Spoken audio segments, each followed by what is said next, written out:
អូននៅជាមួយគេតែខ្លួនដូចតារាតែណាមកណាក្នុងដៃសដុល្លារគេទិញគ្រប់យ៉ាងដែលអូនត្រូវការទៅគ្រប់កន្លែងដែលរូបអូនប្រាថ្នាអូននៅជាមួយគេតែខ្លួនដូចតារាតែណាមកណាក្នុងដៃសដុល្លារគេទិញគ្រប់យ៉ាងដែលអូនត្រូវការទៅគ្រប់កន្លែងដែលរូបអូនប្រាថ្នាក៏ឆ្ងាយពីការនៅជាមួយបងស្នេហ៍ស្នងត្រង់លំបាកវេទនាព្រោះតែបងកម្មករក្រីក្រជីវភាពមិនធូរធារមិនដែលស្គាល់របស់ឆ្ងាញ់អូនញ៉ាំតែត្រីខនឹងពងទាព្រមតែជាមួយគេក៏បងស្អប់ខឹងធ្វើមិនได้និស័យស្នេហ៍យើងមិនជួបគ្នាតែប៉ុណ្ណឹងខាជួបគ្នាមួយខែសោះសម្រស់អូនឡើងផ្លែសម្លៀកបំពាក់ឡើងស្អាតភ្លឹងបងញញឹមហើយដើរចេញតែខែអូភ្នែកខំប្រឹងសម្លឹង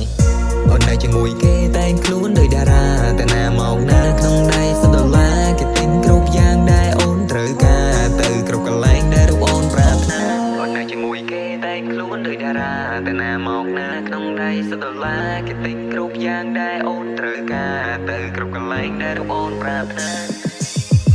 អ្នកតាខំលួចមើលបើឃើញអូនសើចសប្បាយក្នុងចិត្តបងក៏រីករាយតែខំញញឹមទាំងសោកស្ដាយយប់មួយនៅក្នុងរោងជ័យញមិត្តប្រស្រីគេសែរីករាយឯបងមិនត្រឹមពីឆ្ងាយនៅស្ដាយរងានទៅការពេលបងតែងតែនឹកទៅដល់សំឡេងដែលធ្លាប់សាច់ហៅនឹងកាយវិការទាំងប៉ុន្មានដែលបានប្រភេទក៏ក្តៅនឹកត្រនំចាស់ដែលពួយយ៉ាងធ្លាប់តែរស់នៅពីមុនចង់ក្បាច់គ្នាណាស់មិនសមពេលនេះយ៉ាងត្រូវចែកផ្លូវ